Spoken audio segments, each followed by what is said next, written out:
अब आऊ पोइन्टरलाई फंक्सनमा कसरी पास गर्ने पासिङ पोइन्टर टु फंक्सन यो पढ्नुभन्दा अगाडि ल हेर न त एकचोटि ल एउटा फंक्सन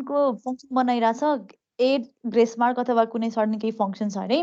अब मैले यहाँ के गर्नुपर्ने छ पोइन्टरलाई फंक्सनमा पास गर्नुपर्ने छ सो फंक्सनको आर्गुमेन्ट जहिले नै के नै हुनु पर्यो पोइन्टर नै हुनु पर्यो किनकि टपिकले त्यही भनिरहेछ हो पोइन्टर बनाइरहेको छु एम नामको र यसको टाइप के छ आइएनटी टाइप छ र यो फंक्सनले केही पनि भ्यालु फिर्ता गर्दैन भनेर भनिरहेको छु हो मेन फंक्सन भित्र बसेर मैले मार्क्स बनाएँ मार्क्स मागे र कहाँ राखेँ मार्क्समा राखेँ हो सो अब के गर्छु भन्दाखेरि यो 8 ग्रेस मार्कमा मैले यहाँ जुन मार्क्स मागिरहेको छु नि युजरसँगबाट त्यो मार्क्सलाई पठाइदिएर 10 भ्यालु जोडिदिने काम गर्नु पर्यो बुझिरहेछ के काम गर्न आएको भनेर मार्क्स मैले मेन फंक्सन भित्र बसेर माग्छु त्यो मार्क्सलाई मैले यो फंक्सनमा पठाइदिन्छु र भित्र बसेर 10 ले एड गरिदिन्छु बुझिन्छ कुरा बुझिन्छ है सो यहाँनिर पोइन्टर बनाइरहेको छु क्याच गर्न भनेपछि यहाँ तिमीहरूले पास गर्दाखेरि आर्गुमेन्ट कस्तो पास गर्नु पर्यो पोइन्टरले के मात्र होल्ड गर्छ पोइन्टरले नर्मल पोइन्टरले कस्तो भ्यालु मात्र लिन्छ एड्रेस मात्र लिन्छ हो सो यहाँनिर पास गर्दाखेरि के गर्नु पर्यो तिमीहरूले मार्क्सको एड्रेसलाई पास गर्नु पर्यो सो मार्क्सको एड्रेस कसले पाउँछ अब एमले पाउँछ यहाँ फंक्सन कल भइरहेछ हैन फंक्सन कल हुँदाखेरि के हुन्छ यो फंक्सनको डेफिनेसन कहाँ छ कम्पाइलर खोज्न जान्छ खोज्न जाँदाखेरि उसले कहाँनिर भेटाइरहेछ यहाँनिर भेटाइरहेछ हो सो मार्क्सको जुन एड्रेस छ त्यो कसले पाउँछ यहाँ आइपुग्दासम्म एमले पाउँछ सो मार्क्सको एड्रेस कति होला 1012 होला हो सो एमले अब केलाई पोइन्ट गरिरहेछ तिमीहरूको मार्क्सलाई पोइन्ट गरिरहेछ मार्क्सको एड्रेस 1012 सोच र मार्क्स चाहिँ 10 नै छ भन्ने सोच है त सो यहाँनिर आउँदाखेरि एमले पोइन्ट गरेको भ्यालुमा एमले पोइन्ट गरेको भ्यालु जति छ त्यसमा 10 जोडेर राख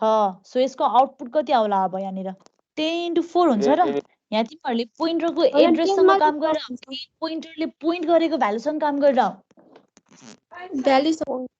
अघि नै त्यो इन्टु 4 गर्ने केस त पोइन्टरले पोइन्ट गरेको भ्यालुसँग गरेको थियो कि पोइन्टरको एड्रेससँग गरिरहेको थियो पोइन्टरले होल्ड गरेको भ्यालु एड्रेससँग काम गरे हो नि त यहाँ त एड्रेससँग गर्ने होइन नि त अगाडिपट्टि एस्ट्रिक सिम्बल देखिरहेको छैनौ र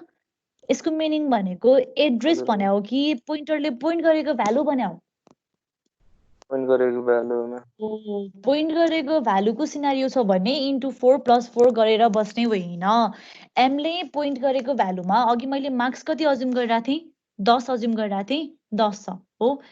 त्यसमा कति राख्ने रे एमले पोइन्ट गरेको भ्यालु 10 सँग के जोड्ने 10 जोड्ने सो 10 + 10 भनेको कति हुने भयो तिमीहरूको 20 हुने भयो